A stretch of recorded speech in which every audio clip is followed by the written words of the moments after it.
आप सभी भाई बहनों का आज की आध्यात्मिक कक्षा में बहुत बहुत स्वागत है।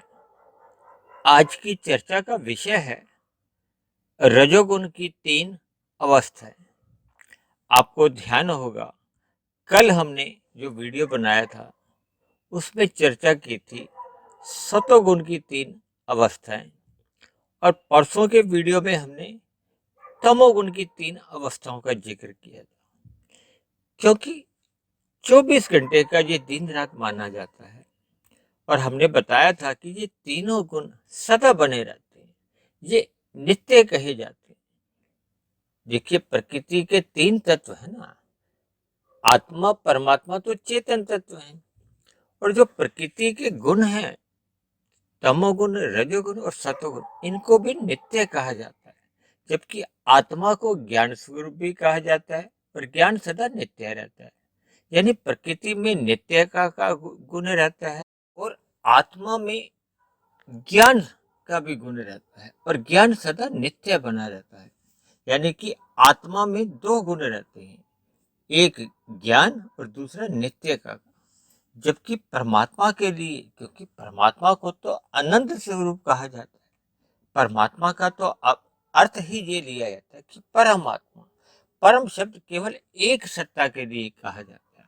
देखिए, आत्मा तो अनंत है, मनुष्य ही 900 करोड़ से ज्यादा आप और हम देख पा रहे हैं। कितने पशु, कितने पक्षी, कितने कीट पतंगे, पेड़ पौधे, इन सब में भी तो आत्मा है। यानी कि आत्मा तो अनंत है, लेकिन परमात्मा की दृष्टि से तो फिर भी निश्चित है, लेकिन आपकी हमारी गणना में नहीं आ सकते। इसलिए अनंत का भी अनंत कुछ भी मान सकते हैं, बहुत ही अनंत, जिनकी कहने में भी नहीं आ सकती, लिखने में भी नहीं आ सकती, लेकिन परमात्मा की दृष्टि से वो निश्चित है।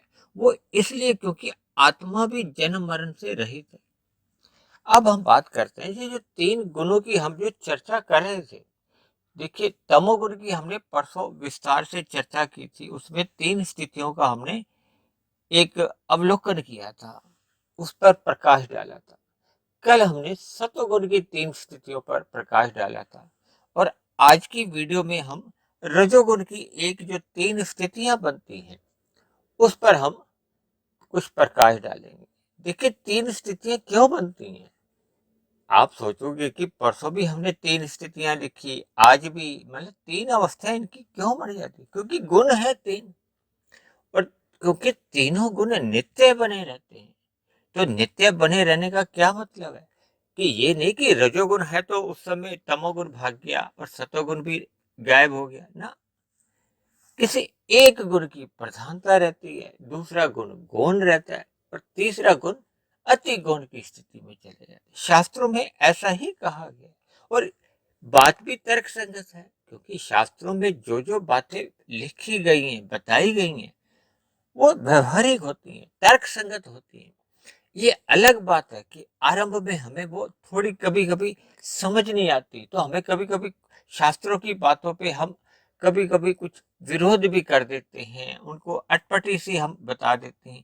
लेकिन वो हमारे ज्ञान की अभाव होता है, हमारे विवेक शक्ति की न्यूनता का परिचायक होता है कि हमें बात समझ नहीं आती। जैसे जैसे हमें बातें शास्त्रों की समझ में आने लगती हैं, तो फिर परमात्मा के जो सूक्ष्म रहस्य है, प्रकृति के रहस्य हैं, और आत्मा के बारे में जितनी भी ज्ञान की स्थितियां रहती हैं, उनका हमें फिर बोध होने लगता है। फिर शास्त्रों पर हमारी पूर्ण रूप से श्रद्धा होने लगती है, और ऐसे में फिर परमात्मा से प्रीति होने लगती है, और प्रकृति के पदार्थों से, जो कि तामसी पदार्थ हैं, जिनके भोगों के लिए सारा संसार पीछे के पीछे भागता जा रहा है। यानी कि इन भोगों के पीछे मनुष्य कर्म ही नहीं करता। कर्म का अभिप्राय होता है कि जब हम अन्य जीवों के साथ किसी प्रकार का छल कपट ठगी हेरा फेरी नहीं करते, यानी कि हम रजोगुण में रहते। रजोगुण का अभिप्राय यही होता है कि हम अन्य जीवों को पीड़ा नहीं देते, हम केवल धर्मानुसार अपने सुख के लिए, अन्य जीवों के सुखों की तो हम अभी चिंता नहीं करते, लेकिन अन्य जीवों को हम दुख भी नहीं देते। यानी कि धर्मानुसार हम अपने कार्यों को करते हैं, लेकिन हमें स्वयं के सुख भोगने की इच्छा बनी रहती है। ये सारा संसार रजोगुण है। क्योंकि आज रजोगुण की ही चर्चा हो रही है। देखिए ये संसार क्या है, ये जो आपके हमारे जो 5 विषय हैं, भोग विषय, गंध, रस, रूप, स्पर्श और शब्द, आपका जीवन हो, मेरा जीवन हो, किसी का भी जीवन हो, सभी मनुष्य इन भोगों की प्राप्ति के लिए ही लालायित रहते हैं। लेकिन शास्त्रों में कहा गया है कि आपके हमारे शरीर पृथ्वी जल अग्नि वायु आकाश के बने हैं, इसलिए इनकी ओर सहज ही आकर्षण बना रहता है। इसमें कोई दो राय नहीं, क्योंकि कार्य हमारा स्थूल शरीर है और कारण ये हमारे भोग विषय हैं। इन भोग विषयों के कारण ही ये हमारा स्थूल शरीर बनता है। तो कार्य सदा ही अपने कारण की ओर सहज ही आकर्षित होता है। लेकिन शास्त्रों में ये भी कहा गया कि अगर हम सतोगुण की लगाम से इस रजोगुण को नियंत्रण में रखते हैं, तब तक तो ये रजोगुण हमें किसी भी प्रकार का नुकसान नहीं देता। लेकिन जब जब हम सतोगुण की लगाम से इसको ढीला छोड़ देते हैं, इसको थोड़ा मनमानी करने देते हैं, तो फिर ये मनमानी करते ही ये रजोगुण ये फिर उछल कूद करने लगता है, अपनी मनमानी करने लगता है, फिर ये 5 विषयों की भोगों में आवारागर्दी करने लगता है। देखिए एक साधारण सी बात है, आप इसको तथ्य को समझिए कि जब जब हम अपने बच्चों को भी एक आवश्यकता से अधिक छूट दे देती हैं, तो ऐसे में क्या हमारे अंदर भय बना रहता है कि ये आवारागर्दी में चले जाएंगे। ऐसे ही ये हमारे भोग विषय भी हमारे आपके ये एक बच्चे ही हैं। ये जब जब इनको सतोगुण इनका माता पिता समझ लो, यानी कि माता पिता की ओर से जब जब बच्चों को एक जरूरत से अधिक छूट दे दी जाती है, तो ऐसे में बच्चों के आवारागर्द होने की एक संभावना बढ़ जाती है। इसीलिए बार बार कहा गया है शास्त्रों में, ये जो सत्संग करने की बार बार सलाह दी जाती है, किस लिए? ताकि हमारा रजोगुण मर्यादा में रहे, नियंत्रण में रहे। देखिए प्रभु राम जी का जो त्रेता युग में अवतार रूप में एक दर्शाया गया है, उसमें प्रभु राम ने विभिन्न प्रकार की मर्यादाओं का जिक्र किया है।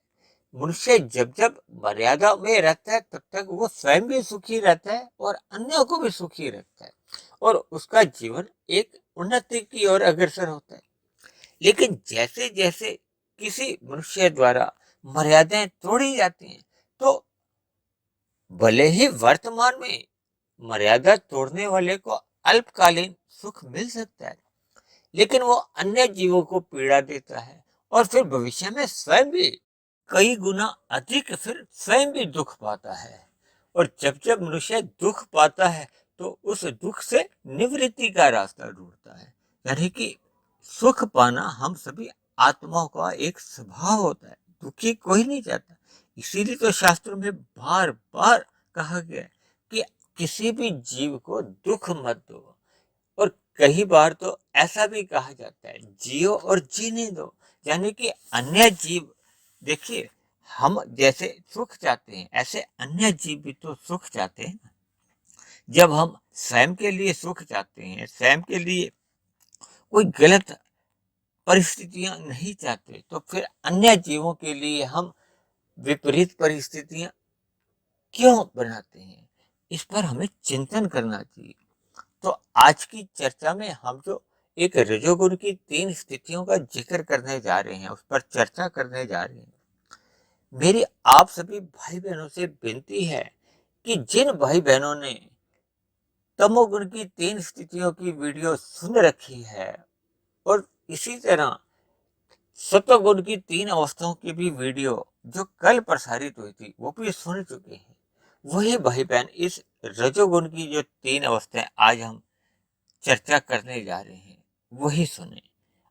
अगर जिन्होंने पहले की 2 वीडियो नहीं सुनी या एक वीडियो ही सुनी है, तो उनको हो सकता है इस चर्चा से पूर्ण लाभ नहीं हो। तो इसलिए भविष्य में भी मैं सभी भाई बहनों से अनुरोध करता हूँ कि इन तीनों वीडियो को सदा एक क्रम में ही सुने, क्योंकि प्रकृति में भी ये अनादि काल से गुणों का इसी तरह का क्रम चलता आ रहा है। मैं पुनः इस बात को दोहरा देता हूँ कि शाम को जैसे ही सूर्य ढलता है तो तमोगुण का आरंभ हो जाता है। तो 8 घंटे की स्थिति तमोगुण की ही बनी रहती है। जब तमोगुण अपनी प्रधान अवस्था में रहता है, उस प्रधान में भी उसकी 3 स्थितियां बनती है। इसी तरह फिर अगले 8 घंटों में फिर सतोगुण आ जाता है। देखिए, जब ये सूर्य का उदय होता है उससे पूर्व का भी समय सतोगुण का होता है और उसके बाद का भी थोड़ा सा समय सतोगुण का होता है। यानी कि सतोगुण की भी लगभग 8 घंटे की स्थिति में ही 3 स्थितियां सतोगुण की बनती है और उसके बाद के जो 8 घंटे हैं वो रजोगुण की 3 स्थितियां हैं, जिस पर आज हम थोड़ी एक अलग से चर्चा करने जा रहे हैं। इस प्रकार 8 8 8 ये बन जाते हैं 24 घंटे और 24 घंटे के ही आपके हमारे दिन रात है। यही हमारे जीवन का एक दिन समाप्त हो जाता है। यानी कि हमारी जो 24 घंटे की जो एक दिनचर्या कह लो, या इन गुणों का हम अपने जीवन में जैसा जैसा संग करते हैं, फिर वैसा वैसा रंग हमारे जीवन में कहो, अंतःकरण में कहो, किसी भी शब्दों से आप समझ सकते हो, फिर वैसे ही हम बन जाते हैं। ऐसा देखा जाता है कि एक साधारण मनुष्य को ये अपने स्थूल शरीर का, सूक्ष्म शरीर का और कारण शरीर का कोई विशेष ज्ञान होता नहीं है। देखिए, मेरे पास तो ऐसे ऐसे प्रश्न भी आते हैं कि लोगों ने सूक्ष्म शरीर और कारण शरीर का नाम ही नहीं कभी सुना, तो फिर ऐसे में इनकी जानकारी होने का तो प्रश्न ही नहीं होता। देखिए, स्थूल शरीर को ही एक साधारण मनुष्य सब कुछ समझता है, जो कि केवल और केवल पृथ्वी, जल, अग्नि, वायु, आकाश का बना है। देखिए, ये 5 तत्व तामसी माने गए। हमारा आपका जो स्थूल शरीर है ये हमारे माता पिता के रज वीर्य से ही पैदा होता है। देखिए, इसका निर्माण की प्रक्रिया से भी अगर आप गुजरेंगे तो आप सही सही ज्ञान पे पहुंच सकते हैं, क्योंकि माता पिता का जो रज वीर्य है वो कहाँ से पैदा होता है? वो हमारे विषय भोगों से ही। देखिए, हम अपने जीवन में गंध, रस, रूप, स्पर्श और शब्द, इन 5 विषयों का ही भोग करते हैं। इसी से ही आपका हमारा जीवन चलता है, व्यवहार चलता है, स्थूल शरीर चलता है। उसी से ही हमारा ये सूक्ष्म शरीर, फिर कारण शरीर, ये अलग अलग परिस्थितियों में ढलते जाते हैं। देखिए, हम जितने भी कर्म करते हैं वो रजोगुण के कारण करते हैं। सारा संसार जो आपको और हमें आकर्षित करता है, ये 5 विषयों के कारण करता है। ये 5 विषय क्या है? हमारे आपके जो स्थूल शरीर पृथ्वी, जल, अग्नि, वायु, आकाश के बने हैं, ये इनके कारण रूप हैं। गंध, रस, रूप, स्पर्श और शब्द। यानी कि इन 5 तत्वों से ही ये आपके हमारे स्थूल शरीर बनते हैं। तो फिर हमारा आपका स्थूल शरीर तो एक कार्य है, कारण तो है ये 5 विषय, उन्हीं से ही ये बनते हैं। तो इसलिए ये हमारा आपका जो स्थूल शरीर है ये अपने कारण रूप में आकर्षित होता है। देखिए, कार्य सदा ही कारण की ओर आकर्षित होता है, ये एक स्वभाव है। आपका हमारा जो एक सूक्ष्म शरीर है उसमें क्या है? 5 ज्ञानेंद्रियां हैं, 5 कर्मेंद्रियां हैं और 5 ये हमारे विषय कहलाते हैं। इनको ही शास्त्रों में तन्मात्रा भी कहा जाता है। और एक है मन और बुद्धि। ये 17 तत्वों का हमारा आपका ये सूक्ष्म शरीर कहलाता है। एक साधारण मनुष्य तो मन बुद्धि को ही सूक्ष्म शरीर का हिस्सा मानता है। और जबकि जो कारण शरीर है, देखिए, कारण शरीर में हम एक कारण रूप में आपको समझाते हैं। देखिए, हम स्थूल शरीर की गोलकों द्वारा या स्थूल इंद्रियों द्वारा जितने भी कर्म करते हैं वो कर्म तभी होते हैं जब हमारे सूक्ष्म शरीर की अंदर से जो इंद्रियां हैं, देखिए, सूक्ष्म इंद्रियां सूक्ष्म शरीर में रहती हैं। ये जो व्यवहार में आपके हमारे स्थूल शरीर कार्य करते हुए दिखाई देते हैं ना, ये तो स्थूल इंद्रिय है, इनकी कोई इतनी महत्ता नहीं है। देखिए, अंदर से सूक्ष्म शरीर की जितनी भी ज्ञानेंद्रियां हैं और 5 कर्मेंद्रियां हैं, ये सूक्ष्म रूप में शक्ति देती है। मन द्वारा हमारी इच्छा जागती है। जब तक अगर मन नहीं कहता तो हमारा स्थूल शरीर कर्म नहीं करता। यानी कि मन की स्वीकृति मिलने पे ही फिर ये स्थूल शरीर हमारा कर्म करता हुआ दिखाई देता है।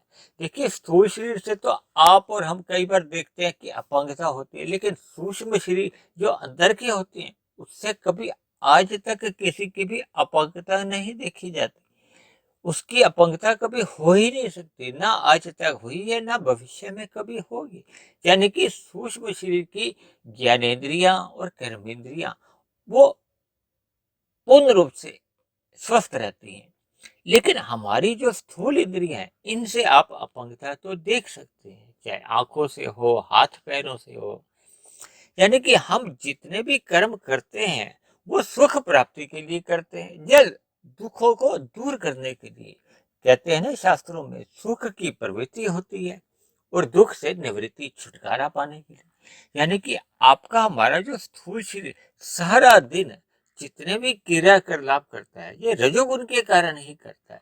यानी कि हम जितने भी कार्य करते हैं उनका मुख्य उद्देश्य सुख प्राप्ति का ही होता है और दुख से निवृत्ति का होता है। ये हमारे सूक्ष्म शरीर में मन की भी यही इच्छा बनी रहती है। तो ये जो 3 गुण हैं, तमोगुण, रजोगुण और सतोगुण, इन गुणों का हम सकाम भाव से जितना भी संग करते हैं वो हमारा फिर कारण शरीर में कर्माशय बनता है और संस्कार बनते हैं। इसीलिए मैं कारण शरीर को एक तत्व का ही मानता हूं, वो है अहंकार। देखिए, 17 तत्व हमने ले लिए सूक्ष्म शरीर में, 5 तत्व हमने ले लिए अपने स्थूल शरीर में और एक तत्व हमने लिया है अब कारण शरीर में। ये कुल मिला के हो जाते हैं 23 तत्व और 24वां तत्व गिने जाते हैं ये गुण, जो कि तमोगुण, रजोगुण और सतोगुण। यानी कि हम अपने जीवन में इन तीनों गुणों का जितना जितना संग सकाम भाव से करते हैं वो हमारा उसका अंश कारण शरीर में रहता है। उसको ही आप संस्कार कह सकते हो, उसी को ही हम कर्माशय भी कहते हैं, उसी को ही हम स्वभाव भी कह सकते हैं, आदत कह सकते हैं। यानी कि ये प्रकृति कहते हैं ना, उसकी तो प्रकृति ही ऐसी, यानी कि स्वभाव, प्रकृति, आदत, ये सब एक ही बातें हैं। चाहे इनको आप सतोगुण, रजोगुण और तमोगुण का नाम दे दो। इसीलिए तो कहा जाता है कि जब तक ये कारण मौजूद रहता है, यानी कि कारण क्या है, आपका हमारा ये कारण शरीर, जब तक ये कारण शरीर यानी कि सिम कार्ड, सूक्ष्म शरीर और कारण शरीर को आप सिम कार्ड भी समझ सकते हो। पीछे हमने इस पे भी एक सत्संग किया था, मोबाइल और इस पे। यानी कि जब तक आपका हमारा ये कारण बना रहता है तब तक हमें 84 लाख योनियों में बार बार स्थूल शरीर मिलते रहते हैं। ये 84 लाख प्रकार के अलग अलग प्रकृति में स्थूल शरीर हैं। एक एक स्थूल शरीर यानी कि 84 लाख में जो अलग अलग शरीर हैं, एक एक योनि में अनंत अनंत जीव है, जो कि आप और हम अपने जीवन में देख ही पा रहे हैं। देखिए, अक्सर लोग कहते हैं कि 84 लाख जोनियां किसने देखी, तो वह मैं इस बात को दोहराता हूं कि आप अपने जीवन में जितनी जितनी जोनियां देखते हो आप उतनी उतनी ही मान लो। हालांकि हमने एक चर्चा 84 लाख जोनियों का रहस्य के ऊपर भी की थी, तो उसमें इस पर एक विस्तार से चर्चा है। जैसे कि कुल मिलाकर हम अपने जीवन में ये रजोगुण में रहते हुए जितने भी क्रियाकलाप करते हैं वो जब तक हमारे सूक्ष्म शरीर में इच्छा नहीं जागती हम नहीं करते। और इच्छा अगर हमारी ज्ञान पूर्वक है, यानी कि वो सतोगुण से नियंत्रित है, तो फिर हमारे कर्म भी अच्छे होने लगते हैं। और यदि मनुष्य में ज्ञान का अभाव है, देखिए ज्ञान का अभाव कब रहता है, जब हम प्रकृति के ये विषय भोग हैं इनका अधिक भोग कर लेते हैं, मर्यादा से अधिक भोग कर लेते हैं। तो फिर क्योंकि ये जितने भोग विषय हैं ये तो तामसी है और तामस को ही अंधकार कहा जाता है। अज्ञानता से जोड़ा जाता है, जिसके फलस्वरूप क्या होता है कि हमारा कारण शरीर बिगड़ जाता है। इस बात को आप मोटे अर्थों में भी समझ सकते हो कि एक साधारण मनुष्य इन 5 विषय भोगों के लिए ही पुण्य कर्म करता है और इन विषय भोगों के लिए ही पाप कर्म भी करता है। जब जब मनुष्य पाप कर्म करता है तो तमोगुण में गिर जाता है। जब जब वो धर्मानुसार पुण्य कर्म करता है रजोगुण में रहते हुए तो उसका रजोगुण बढ़ता है। और जब जब मनुष्य पहले सतोगुणी अवस्था में रहता है, ज्ञानमय स्थिति में रहता है, पहले अन्य मनुष्यों का भी ध्यान रखता है और स्वयं के भी सुखों की इच्छा रखता है, तो फिर वो सतोगुण में रहता है। देखिए, ये तीनों गुणों की स्थिति बहुत ही एक साधारण भी है और विचित्र भी है।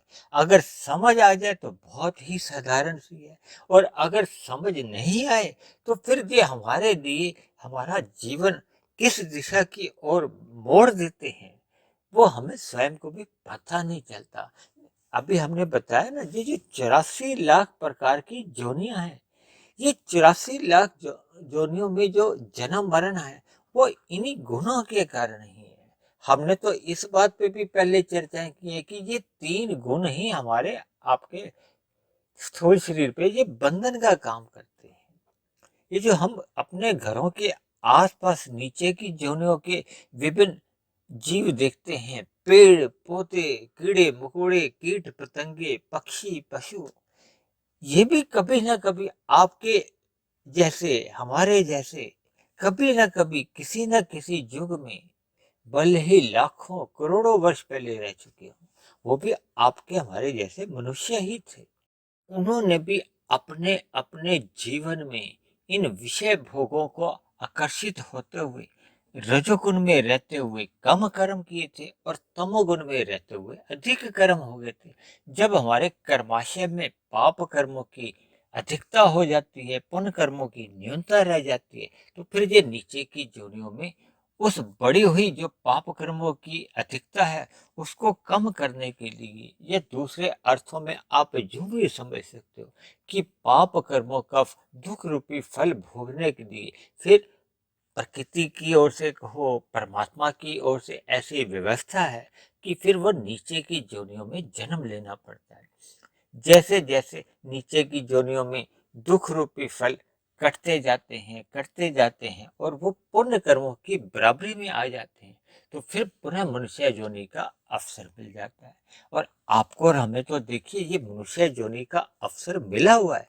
हम अपने आप को ज्ञानमय स्थिति में रहते हुए इन सभी बातों को अगर अपने जीवन में अच्छी तरह समझ लेते हैं, समझना क्या है कि हमें अपना ये रजोगुण मर्यादा में रखना है, तमोगुण से बचना है और सतोगुण का अधिक से अधिक संग करना है। संग क्या है? देखिए, जब हम ज्ञान में स्थिति में रहते हैं तो फिर हमारा रजोगुण अपने आप ही मर्यादा में रहता है, और फिर जब रजोगुण मर्यादा में रहता है तो फिर तमोगुण का संग करने की तो जरूरत ही नहीं। देखिए, जब मनुष्य के भोग अधिक बढ़ जाते हैं, वो उनके लिए रजोगुण में रहते हुए कर्म नहीं करता, तो फिर वो उन भोगों से प्रेरित होकर कहो या उन भोगों का जो वेग है वो हमें जबरदस्ती फिर छल कपट ठगी हेरा फेरी यानी कि तामसी वृत्तियों में संलग्न कर देता है, धकेल देता है, गिरा देता है, जिसके फलस्वरूप फिर मनुष्य की जो एक कारण शरीर में है वो पाप कर्मों की अधिकता होने लगती है और उसका जो कर्मों का लेखा जोखा है वो बिगड़ने लगता है, और कर्मों का लेखा जोखा भी बिगड़ता है और फिर उसी हिसाब से उसके फिर संस्कार भी बनते हैं। देखिए, जैसे जैसे हम कर्म करते हैं रजोगुण में रहते हुए या तमोगुण में रहते हुए, किसी भी स्थिति में जब जब हम काम भाव से कर्म करते हैं तो हमारे संस्कार बनते हैं, और यदि मनुष्य निष्काम भाव से भी कर्म करता है तो संस्कार तो उस स्थिति में भी बनते हैं। तो अब इतनी सभी हमने जितने भी अभी तक की चर्चा आज की वीडियो में की है, अब हमारे पास सभी प्रकार की जानकारियां सामने आ चुकी हैं। अब जो सामने हमारा जो चित्र बना हुआ है उस चित्र में जो हमने अलग अलग रंगों से, जो अलग अलग शब्दों से कुछ लिखा हुआ है, तो अब हम ये रजोगुण की जो 3 अवस्था हैं, उसको अब हम आसानी से समझ सकते हैं। देखिए, अगर हम ये सभी बातें जो अभी तक हमने की हैं, ये अगर बातें हमारे दिमाग में, मस्तिष्क में नहीं बैठती, तो फिर ये जो सामने जो हमारा चित्र बना हुआ है, जिसमें हमने 3 रजोगुण की अलग अलग अवस्थाएं दिखाई हैं, इनका फिर हमें पूर्ण रूप से ज्ञान समझ नहीं आएगा। अब हम प्रथम जो रजोगुण की अवस्था है, उसका जिक्र करते हैं। रजोगुण की जो प्रथम अवस्था है, उसमें 3 खाने हमारे बने हुए हैं। यानी कि पहले खाने में हमने लिखा हुआ है रजोगुण की प्रधानता, जो कि लाल रंग से हमने दिखाया है और काफी बड़ा खाना है। और उसी के ही नीचे हमने लिखा हुआ है कि सतोगुण की गौणता।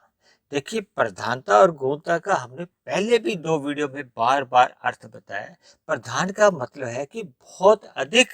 देखिए, जब कहते हैं ना प्रधानमंत्री, तो क्या इसका अभिप्राय होता है कि सभी मंत्रियों में प्रधान। इसी तरह ये जब एक चीज का जो बहुमत होता है, यानी कि इस समय विशेष में रजोगुण की प्रधानता है, यानी कि वो मुख्य रूप से इस समय रजोगुण है। और सतोगुण की गौणता, गौणता का मतलब ये है कि हमने प्रधानता के बाद जो उसके दूसरे नंबर पे आता है, वो सतोगुण की स्थिति है, यानी कि वो इस समय गौण स्थिति में है। और जबकि तीसरे खाने में हमने दिखाया है कि तमोगुण की अति गौण स्थिति। तो इस पर विचार करने से पूर्व हमें इससे पहले का जो हमने चर्चाएं की थी, यानी कि सतोगुण की जो तीसरी अवस्था जो अभी बीत चुकी है, जो हमारी कल की वीडियो में हमने बताई थी, यानी कि ब्रह्म मुहूर्त था सूर्य निकलने से पहले की अवस्था, 2.5-3 घंटे की। और सूर्य निकलने के बाद के जो 2.5-3 घंटे हैं, वो भी सतोगुण प्रधान रहता है। तो अब जो हमारी रजोगुण की प्रधानता आरंभ होती है, वो आप मोटा मोटी ये भी सोच सकते हो कि सूर्य निकलने के 2.5 घंटे बाद की जो स्थिति आरंभ होती है, वो अब रजोगुण की स्थिति शुरू हो जाती है। रजोगुण का अभिप्राय होता है कि जब हम क्रियाकलापों में संलग्न हो जाते हैं, लग जाते हैं, यानी कि अब मनुष्य क्योंकि अपने अपने घरों से बाहर निकलना शुरू हो जाते हैं। कोई अपने ऑफिस में जा रहा है, कोई अपनी दुकान खोलने जा रहा है, कोई अपने व्यवसाय के लिए जा रहा है।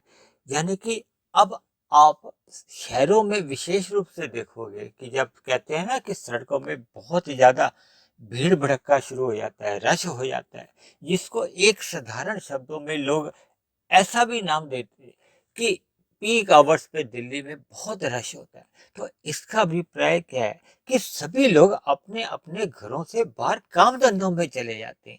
काम धंधों में जब जाते हैं, तो एक स्थान से दूसरे स्थान पर जब जाते हैं, तो यातायात के आपको और हमें एक भीड़ दिखती है, रश दिखता है।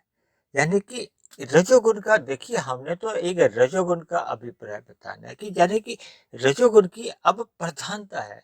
और सतोगुण की गौणता का क्या मतलब है यहाँ, क्योंकि सतोगुण गौणता का मतलब ही ये होता है कि जो गुण अभी बीत चुका है, यानी बीते हुए गुण का भी कुछ तो प्रभाव रहता है ना, इसलिए उसको कहा जाता है कि सतोगुण की गौण अवस्था है। यानी कि अभी सतोगुण एक दूसरे नंबर पे तो है, जबकि तीसरे नंबर पे हमने क्या लिखा है कि तमोगुण की अति गौण स्थिति।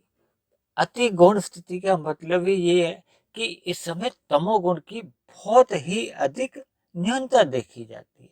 यानी कि इस समय किसी के पास भी, देखिए, तमोगुण को अंधकार से भी जोड़ा जाता है, अज्ञानता से भी जोड़ा जाता है, और थोड़ी आलस्य से भी जोड़ दिया जाता है। तो ऐसे समय में जब भागम भाग होती है, सभी को अपने अपने कार्यालयों में पहुंचना है, किसी को फैक्ट्री में, किसी को दुकान में, तो फिर ऐसे में किसी को भी ज्ञान की भी चर्चाओं के ऊपर कोई ऐसी रुचि नहीं होती, क्योंकि ज्ञान की बात जितनी चल रही होती है, वो सुबह ब्रह्म मुहूर्त में या ब्रह्म मुहूर्त के बाद का जो समय होता है।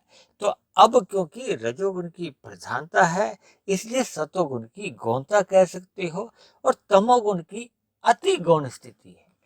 प्रति गुण को आप इस बात से भी जोड़ सकते हो कि सुबह सुबह के ये समय में किसी भी प्रकार के छल कपट ठगी हेरा फेरी अत्याचार जैसे जो कार्य हैं वो अभी बहुत ही गौण स्थिति में रहते हैं, बहुत ही निम्न स्थिति में रहते हैं। यानी इन सभी गुणों का देखिए, मैंने अपने एक अनुभव के आधार पे या गुणों के स्वभाव के अनुसार पर आपको समझाने का एक प्रयत्न कर रहा हूँ। देखिए, शास्त्रों में इन सभी चीजों का कहीं कोई जिक्र नहीं होता। देखिए, शास्त्रों में तो एक मोटा मोटी जितने भी इन गुणों के लक्षण हैं उनको समझाया गया। फिर उन गुणों से जितना जितना हम संगति लगाते हैं, उन गुणों के जो स्वभाव होता है, तो फिर उसको हम अपने व्यवहार में कैसे कैसे देख पाते हैं। तो उसके अनुसार ही मैंने ये अपने खाने भी तैयार की हैं, रंग भी भरे हैं और शब्दों का भी चयन करके, ताकि बात एक साधारण मनुष्य के समझ में आ जाए। समझ में आना क्या है कि जो जो हमारे लिए अच्छी बात है उसको हमने ग्रहण करना है, और जो जो हमारे लिए नुकसानदायक है उन बातों को हमने त्याग करना है।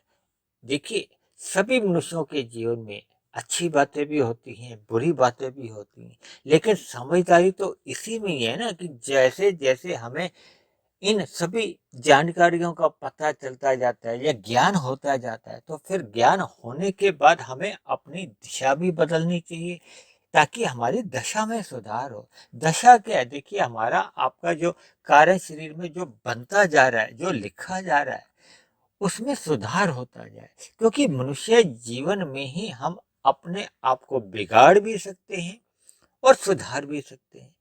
देखिए, ये जो हमने अभी जिक्र किया था ना नीचे की जोनियों का, तो ये बिगड़ा हुआ रूप ही तो है ना। और सुधरा हुआ रूप क्या है कि हम जितना जितना परमात्मा की ओर अपने आप को योग कर लेते हैं, जोड़ लेते हैं, उतना उतना आपके हमारे जीवन में आनंद की प्राप्ति होती है। यानी कि हमारे जीवन में क्रमशः सुधार होता है। तो अब हम पहली अवस्था से अब हम चलते हैं दूसरी अवस्था में। देखिए, दूसरी अवस्था का जैसे ही आप देखते हो, तो वहां तो हमने पूर्ण रूप से एक लाल रंग ही भर दिया। तो यहाँ तो सफेद रंग भी गायब है और काला रंग भी गायब है।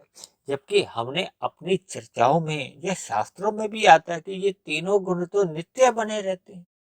जबकि मैंने इस दूसरी अवस्था में केवल एक ही रंग का खाना दिखाया, यानी कि इसमें केवल रजोगुण ही रजोगुण रहता है। तमोगुण भी नहीं मैंने दिखाया और सतोगुण भी नहीं दिखाया। और साथ में लिख दिया कि गहरा रजोगुण।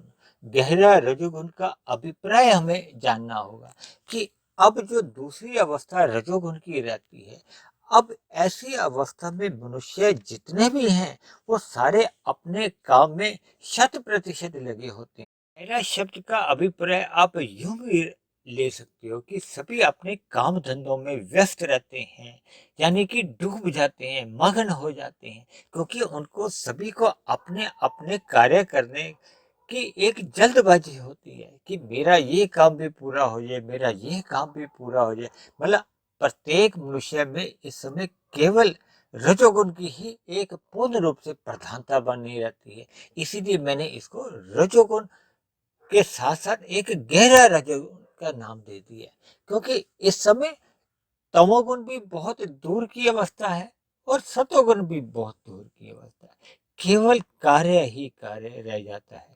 आपको ध्यान होगा कि जब हमने तमोगुण की जो दूसरी स्थिति का वर्णन किया था, तो वहां हमने लिखा था घोर तमोगुण, यानी कि जब मनुष्य गहरी नींद में सोया होता है।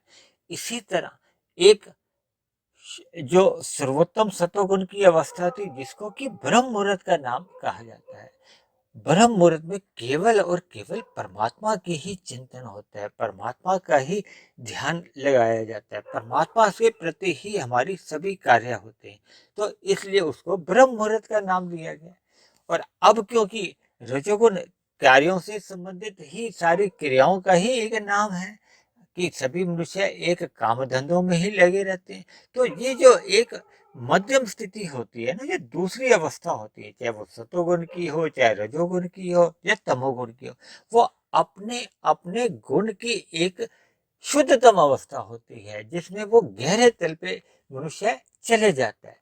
तो इसका अभिप्राय आपने जो गहरा रजोगुण मैंने लिखा है, इसका अभिप्राय आपने केवल और केवल काम धंधों से ही लेना है। चाहे किसी भी प्रकार के कोई काम धंधे में हो, वो अपने अपने कार्य में पूर्णता लाना चाहता है, और इस पूर्णता लाने के लिए प्रकृति की ओर से भी अनुकूल परिस्थितियां होती हैं, क्योंकि उस गुण विशेष की ही उस समय बहुत अधिक प्रधानता रहती है।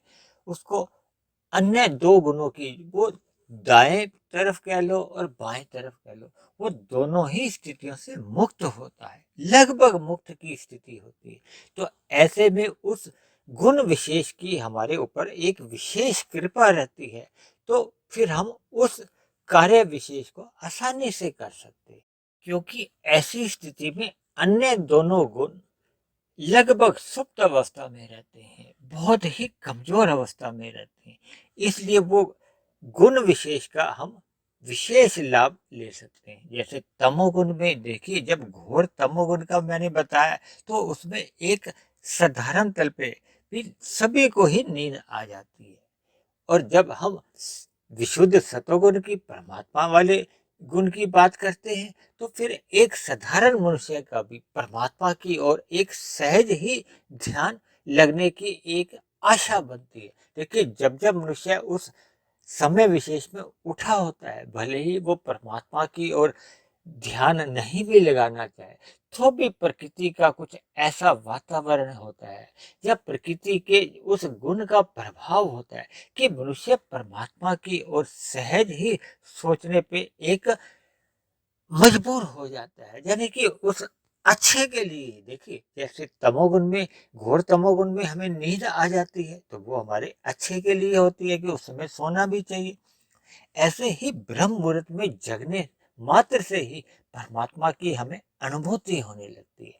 और इसी तरह उन्हीं के आधार पे ही आप जो एक गहरा रजोगुण है, तो ऐसे में कोई भी मनुष्य एक खाली नहीं बैठता, अपने अपने कार्य को पूर्ण करना चाहता है, जिसके फलस्वरूप वो उसके अपने जो भी कर्तव्य कह लो, या पुरुषार्थ कह लो, या किसी भी प्रकार के कार्य को पूर्ण करने की क्षमता प्रकृति के इस रजोगुण के कारण उसको सहज ही मिल जाती है। अब हम चलते हैं रजोगुण की जो तीसरी और अंतिम अवस्था में। देखिए, इसमें हम अभी हमने दिखाया है कि रजोगुण की प्रधानता, फिर हमने दूसरे खाने में लिखा है तमोगुण की गौणता, और तीसरे खाने में लिखा है सतोगुण की अति गौण स्थिति। देखिए, अब आप इस खाने की जो प्रथम खाना था जो रजोगुण की, उससे तुलना कर सकते हैं। देखिए, रजोगुण तो दोनों में ही प्रधान स्थिति में है, केवल तमोगुण और सतोगुण के खानों में ही तब्दीली हो गई है, बदलाव आ गया। प्रथम अवस्था में क्या था कि सतोगुण की गौण अवस्था थी, अब यहाँ पे आ गया है कि तमोगुण की गौण अवस्था, क्योंकि इस 2.5-3 घंटे के बाद सूर्य डूबने वाला है। सूर्य डूबने का मतलब यह कि पुनः से जो तमोगुण का आरंभ होने वाला है, जिस आरंभ से हमने 2 दिन पहले की जो एक वीडियो बनाई थी, यानी कि अब हमारे जो 24 घंटे का जो हमारा एक चित्रण था, या इन तीनों गुणों का जो 8-8 घंटों का जो एक प्रभाव है, उन 8-8 घंटों में भी तीनों गुणों की जो अलग अलग स्थितियां बनती हैं, उनका जो जो चित्रण है वो हमने दर्शाया। तो इस अंतिम रजोगुण की अवस्था में, अब रजोगुण तो अभी प्रधान स्थिति में है, जैसा कि चित्र में भी हमने दर्शाया, लेकिन अब तमोगुण की गौण स्थिति इसलिए आ गई है क्योंकि कुछ समय बाद ही सूर्य डूबने वाला है। तो ऐसे में क्या होता है कि मनुष्य अपनी क्रियाओं से थोड़ा थोड़ा थकने लगता है, थोड़ा थोड़ा उसके कार्यों में शिथिलता आने लगती है, उसमें थोड़ा थोड़ा आलस्य भी आ जाता है। या आप यूं भी कह लो कि जैसे एक कार चलाते समय एक साधारण स्पीड उसकी मान लो 60-70 की थी, तो अब उसकी जो क्रियाओं में थोड़ी कमी आ जाती है, यानी कि अब उसकी कार की गति को समझते हुए अब 30, 35, 40 की स्पीड समझ सकते हो। यानी कि अब उसके कार्यों में एक कमजोरी आने लगती है। अब उसका थोड़ा थोड़ा चिंतन एक आलस्य की ओर जाने लगता है। थोड़ी थोड़ी उसकी चिंतन में मौज मस्ती की तरफ भी एक झुकाव आने लगता है। तो ये सभी बातें उसको एक तमोगुण के प्रभाव से आकर्षित करती है। यानी कि अब रजोगुण जो कुछ समय पहले अपने एक गहरे तल पे था, उसमें कमजोरी आने लगती है। ये कमजोरी आने का कारण क्या है कि आने वाला जो गुण है वो तमोगुण है। तमोगुण हमारे अंदर आलस्य लाता है, यानी कि हमारी क्रियाओं को रोकता है। या थोड़ा थोड़ा मौज मस्ती का कह लो, या थोड़ा जो मोहक स्थितियों की ओर आकर्षित करने लगता है। तो ये सभी शब्दों से मैं आपको जो एक संदेश देना चाहता हूँ वो यही है कि अब जो पहले गहरे तल पे जो हमारा आपके कार्य दिख रहे थे उनमें कमजोरी आने लगती है। तो ये तमोगुण की जो एक अंतिम स्थिति थी, अब ऐसे में क्या है, अब सतोगुण की तो अति गुण स्थिति है। अति गौण स्थिति का मतलब ही ये होता है कि जब उसकी बहुत ही निम्न स्तर पर होती है। यानी कि अब ऐसे समय में ज्ञान की बात एक साधारण मनुष्य नहीं कर पाता या उसके जीवन में दिखाई नहीं देती। एक देखिए प्रकृति के ये गुणों का एक प्रभाव है। अक्सर ऐसे शाम के समय फिर जो कुछ लोग शराब पीने के शौकीन होते हैं वो इस कार्य की ओर अधिक प्रवृत्त होते हैं। लोग मौज मस्ती की तरफ ही जाने लगते हैं, गपशप में अधिक उनकी रुचि होती है। यानी कि इन सभी कार्यों का जो एक प्रभाव है वो तमोगुण की गौणता के कारण होने लगती है और सतोगुण की अति गौण स्थिति के कारण ऐसी बनती है। यानी कि ये सभी गुणों की जो अलग अलग स्थितियां बनती हैं वो गुणों का एक अपना एक प्रभाव के कारण बनती है। देखिए इन गुणों के प्रभाव से हमारा जो एक अंतःकरण है वो अपना एक प्रतिद्वंदी की भांति काम करता है। यदि हमारे कारण शरीर में अगर मजबूत संस्कार बने हुए हैं तो फिर ये प्रकृति के जितने भी ये जो गुण भी आते हैं वो फिर हमें प्रभावित उतने अंश में नहीं कर पाते। मेरा कहने का अभिप्राय है कि अगर हमारे कार्य शरीर में सत्वगुण के संस्कार अधिक प्रबल हैं, अधिक शक्तिशाली हैं, यानी कि शुभ संस्कारों की हमारे अंदर प्रधानता है, तो फिर ऐसे में बाहरी जो तमोगुण का जो एक बुरे अंश में जो प्रभाव है वो फिर हमें विचलित नहीं कर पाता। देखिए आजकल कोरोना के चलते हुए रोग प्रतिरोध क्षमता के ऊपर भी अक्सर चर्चाएं होती हैं।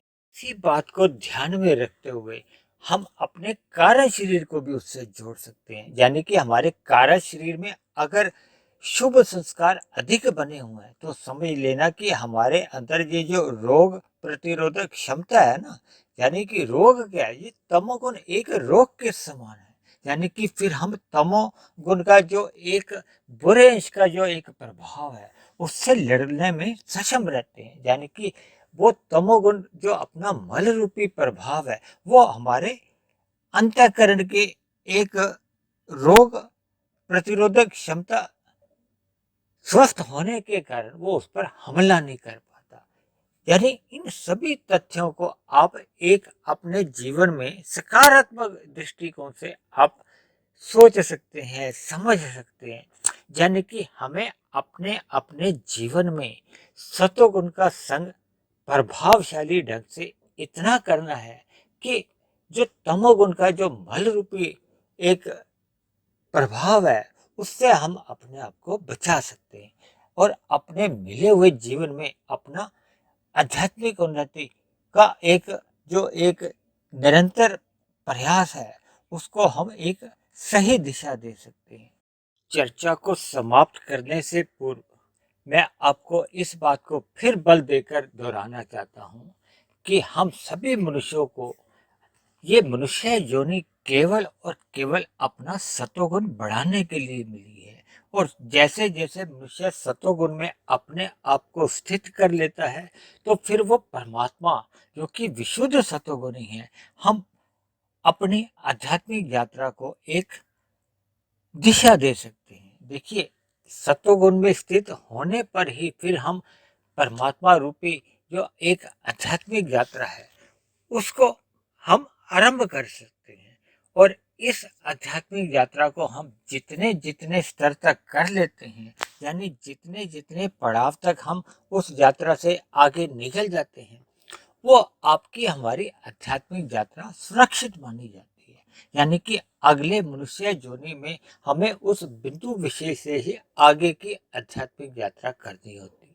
और यदि मनुष्य रजोगुण के प्रभाव से इस भौतिक यात्रा में ही अपने आप को एक संलग्न कर लेता है और रजोगुण के प्रभाव से ही बार बार वो तमोगुणी भी बनता रहता है, तो ऐसे में उसकी भौतिक यात्रा भले ही एक गति पकड़ ले, लेकिन भौतिक उन्नति मरने के साथ ही समाप्त हो जाती है। और यदि की गई भौतिक उन्नति में हमने तमोगुण का भी सहारा लिया है तो फिर मरने के बाद मनुष्य की एक अधोगति होने की संभावना भी प्रबल हो जाती है।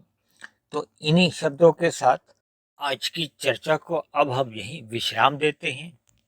आप किसी भाई बहन का कोई प्रश्न हो, कोई मेरी कही गई बात आपको समझ में नहीं आई हो, या मेरी कही गई बात आपको तर्क संगत नहीं लगती हो, यानी मेरी कही गई बात पे आपको कोई आपत्ति हो, तो आप नीचे दिए गए कमेंट्स बॉक्स पर जाकर आप अपने कोई प्रश्न या आपका कोई सुझाव या आप अपनी आपत्ति को भी लिख सकते हैं। और यदि मेरे बने हुए वीडियो आपका मार्गदर्शन करने लगे हों, परमात्मा में आपकी प्रीति जग गई हो, आपके दिनचर्या में सुधार आने लगा हो, तो मेरी आप सभी भाई बहनों से विनती है कि आप मेरे इस आध्यात्मिक ज्ञानात्मक चैनल को स्वयं भी सब्सक्राइब करें व अन्य जिज्ञासु भाई बहनों को भी इस आध्यात्मिक ज्ञानात्मक चैनल से जोड़ने का प्रयास करें। इन्हीं शब्दों के साथ अब आज की चर्चा को अब हम यहीं विश्राम देते हैं।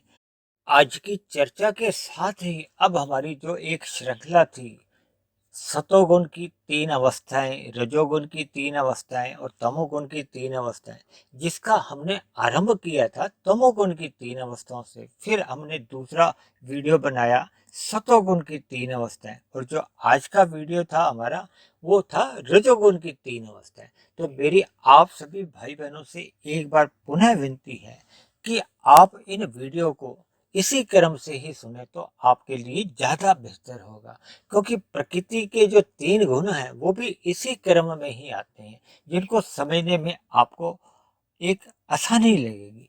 क्योंकि तमोगुण के बाद सतोगुण आता है और सतोगुण के बाद रजोगुण आता है और रजोगुण के पुनः बाद फिर तमोगुण की पुनर्वृत्ति होती है। तो इन्हीं शब्दों के साथ अब आज की चर्चा को अब हम यहीं समाप्त करते हैं। कल फिर मिलते हैं एक नए विषय को लेकर, एक नए संदेश के साथ। तब तक आप सभी भाई बहनों का बहुत बहुत धन्यवाद।